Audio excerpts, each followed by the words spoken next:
Unfortunately, it was all too predictable.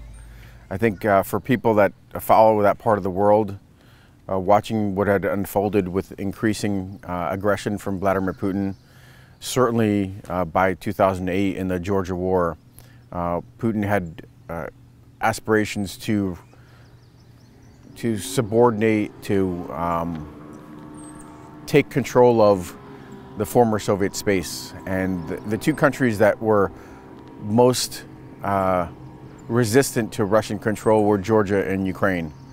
So it's been a long struggle for Putin to gain control of them. And I think Putin fancies himself a bit of a historian. He likes to believe that he has a grasp on the history of the region. And the two countries that were most important to the way that the Soviet Union was assembled were Ukraine and Georgia, because they wanted their own separate republics. All of the illusions that we might have had about Russia have now fallen away.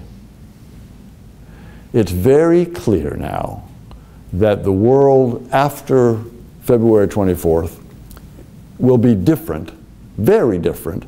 We should have seen that. So I was in Ukraine in 2008.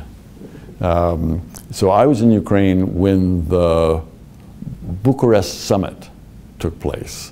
And Georgians will remember, the Ukrainians remember, that they had an application for a membership action plan for NATO that was on the agenda for that NATO summit in Bucharest in 2008. And European members of NATO said no. They agreed, however, to put in the document that Ukraine and Georgia would be members of NATO someday. Will be members of NATO, I think was the language. He must have seen that NATO at that Bucharest summit was unwilling to defend Georgia and unwilling to defend Ukraine. So he invaded Georgia, and then 5 years later, 6 years later, invaded Ukraine. So you're right, Nino, we should have seen that. We should have seen that coming. It's his version of history, where he draws on just pieces of history, like a KGB man. He only needs grains of truth, and he draws on those pieces of history to weave his narrative, his views of the way things should be. You know, so he'll claim that Ukraine isn't a real country. It was a accident. It was a fabrication by Lenin in his comments the day before the war. In fact, Ukraine has been a country struggling for independence for centuries.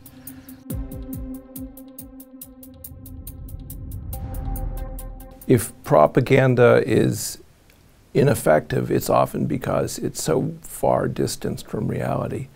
Now, the Russian propaganda has had some influence in the Middle East and in Africa, even in South America. So it's not like this is a clean win. It's not like they're failing entirely.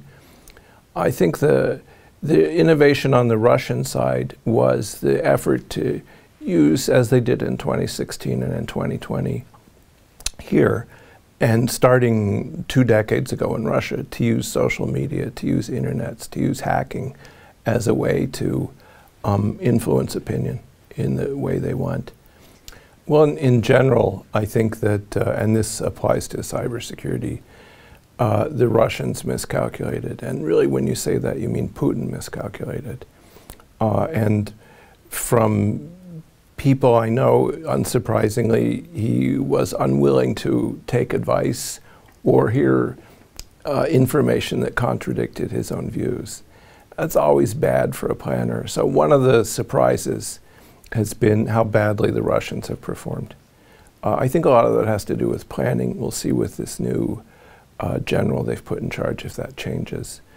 But for the use of cyber operations and military activities, you need careful planning.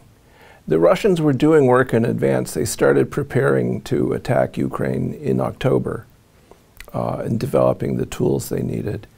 But why they didn't coordinate this better, why it hasn't worked so well? From my perspective, it was a tragic miscalculation for him. Tragic meaning that it's going to probably be it's the beginning of the end of Vladimir Putin. It's going to significantly weaken Russia. But it's also the result of the West, US and NATO looking the other way too often as Putin unwound democracy in Russia, attacked democracies and independent states around Russia's borders. The West kind of looked the other way. They thought, well, we don't want to get into a new Cold War with Russia over Georgia. We don't want to get into a new Cold War with Russia over Ukraine in 2014. So all these previous offensives, whether they were military or non-military, we had the opportunity to challenge Putin. We had the ability to impose costs to warn off increasing aggression. And in a lot of ways, we didn't do that.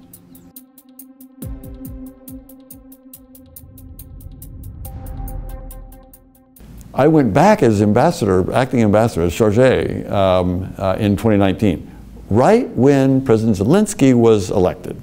So I got to meet him just as he was getting into office. And we all know what his background was. He didn't have any experience being in an elective office, certainly not being the president of a country like Ukraine. But when I met him, and I spent a fair amount of time with him in the summer, fall, of 2019, winter of 2020, then I came back here. But I got to know, I had good meetings with him. And I was very impressed, even though he had no government experience. He had enthusiasm, he had charm, he had leadership. I could see that. Others around me, we could see that. But we didn't expect him to be the world leader. And just what you say now, Nino, he is a world leader.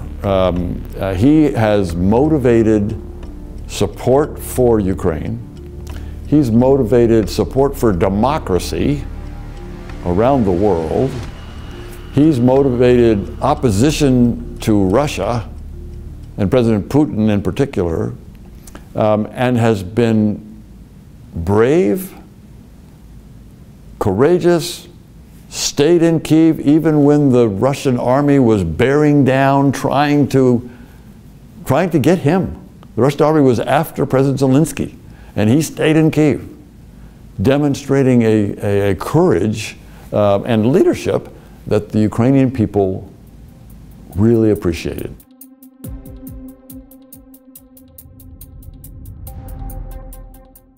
A lot of analysts, a lot of decision makers were looking at the tables, the charts, looking at all the advanced equipment that Russia had, the size of the Russian military and the size of the Ukrainian military. And on paper, it looks like a significant mismatch. But in reality, there are intangibles to war. And those intangibles include something like morale, the fact that the Ukrainians are defending democracy, defending their freedoms, defending their homes, and Russia is the aggressor. Russia is, most of the Russian soldiers didn't even understand that they were initially, in the early parts of in the early days of the war, didn't even understand that they were coming in not as peacekeepers like they were told, but in fact as aggressors.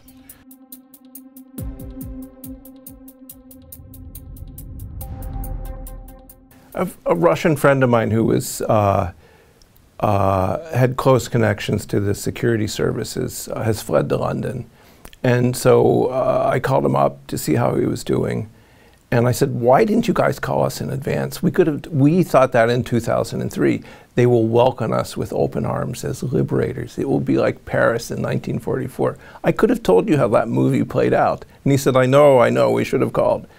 I think the Russians miscalculated. their ability to influence opinion. And they made assumptions about culture and about society that were wrong, right? And if anything, it's backfired tremendously in that you now have a much stronger Ukrainian national identity. And these things lie at the core of a lot of the information operations. Attacking Ukraine in 2014 and 2016 using cyber tools was a mistake because it focused the Ukrainian attention on defense. It led them to build defenses, to take the steps needed for defense, and to build partnerships with other European countries and the United States. And I think that's the biggest lesson from this, is if you plan in advance, if you do the right things, you can defend yourself. And also in the private sector, the Russians attempted to disrupt the Ukrainian train system and failed because Microsoft noticed it and was able to implement a fix in relatively quick turns. So preparation, monitoring, partnerships, that's the key. Georgia's presidential conflict, and it's one that people follow closely because of your experiences of more than a decade ago. And so that's one where, again, this was a new field. People weren't used to it. Perhaps Georgia wasn't as prepared as the Ukrainians were, and I know they looked at what happened in Georgia. So this is a learning curve where right now defense is better than it was when you came under attack. On the information side, the U.S. has tried something different in this war, and it took a little bit of doing, which is we've been much more open with our intelligence.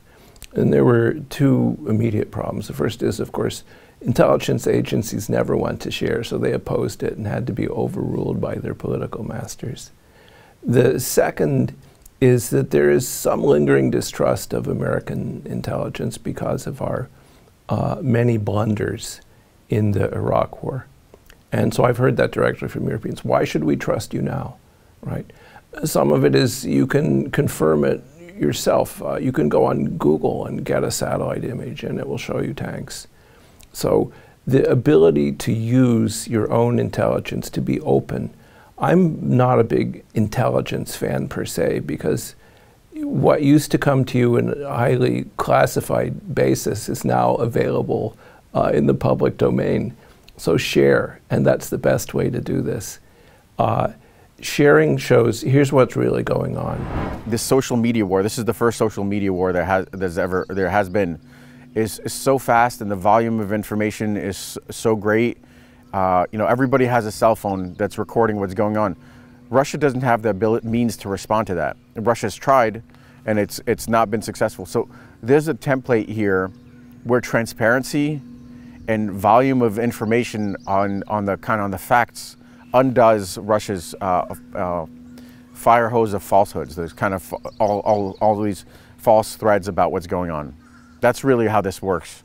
That's how I think it's a recipe for Russia losing its foothold in the information war. No one wants a third world war, of course. The Russians don't want a third world war.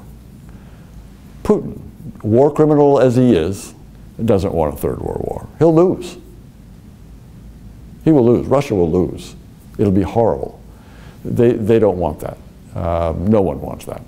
So we have to make it clear. NATO has made it clear that they will respond. NATO will respond. They've been correct not to be very specific on what that response will be. But we have to deter and contain Russia until they change dramatically.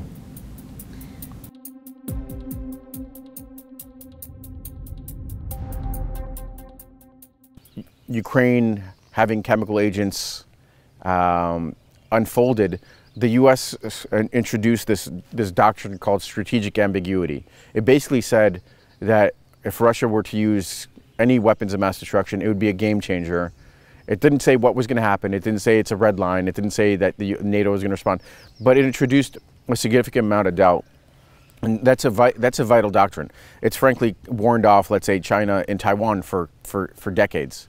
It's likely to warn off Russia also from escalating to weapons of mass destruction. So I think I think that's a useful policy to warn off Russia, and Russia has to start wondering what that means. It doesn't want to fight a war with NATO. It's already losing a war with Ukraine. I think that may very well kind of warn off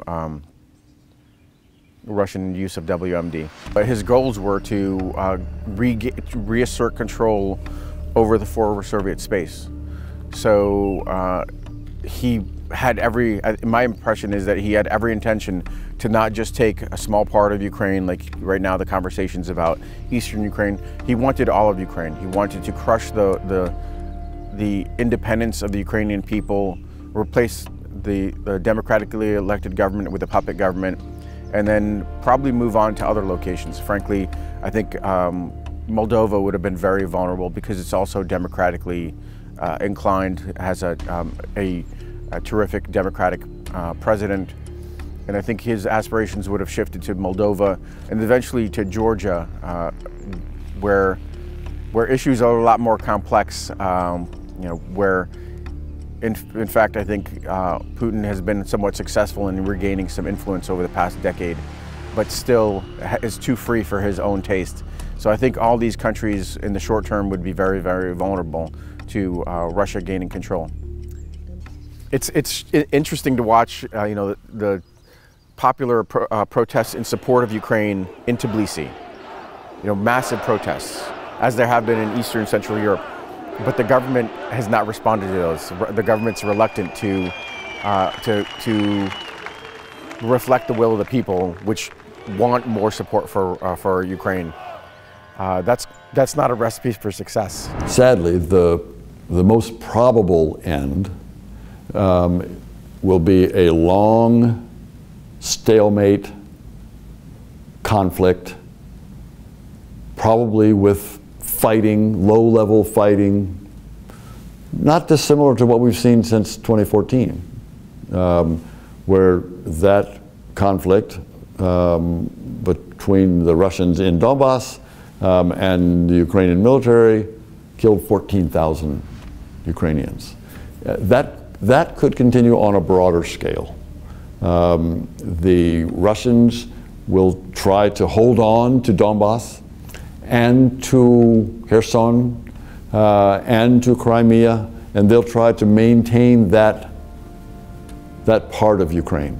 And the Ukrainians won't accept that, and they'll fight it. And it will be a low-level fighting that will go on months and years. At the end, the Ukrainians will outlast the Russians, in my view. They will not stop fighting. We've seen how they fight in Mariupol. We see how tough they are and how strong they are.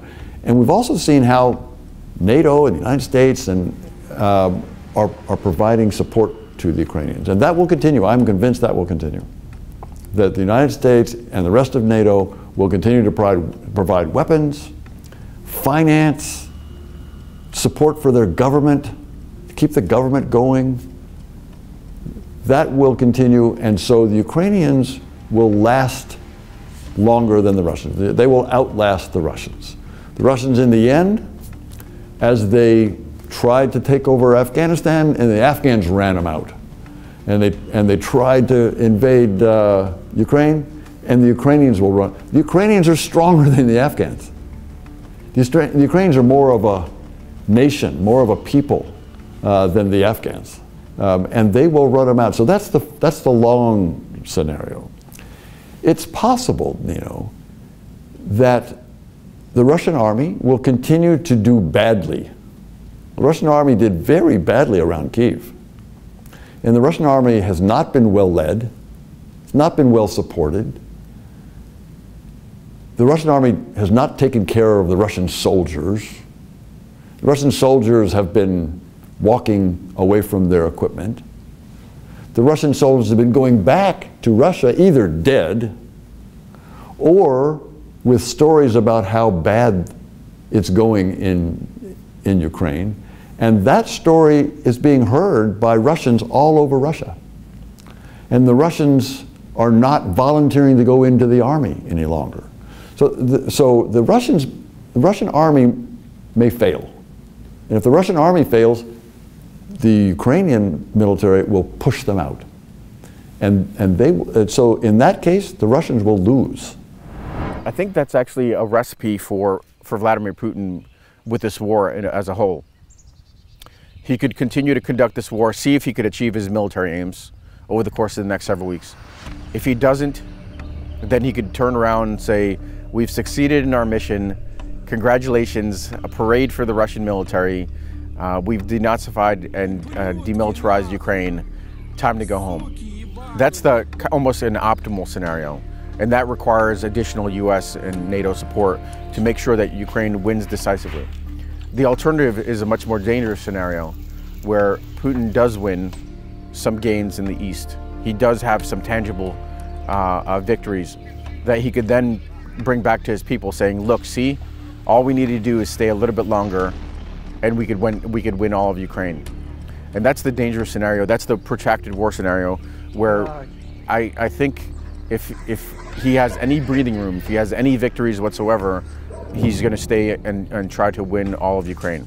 If he loses in the next several weeks, then we'll see what happened in Mariupol, and he'll just have to take a rhetorical win and use his repressive tools, propaganda, to say that he's accomplished his mission.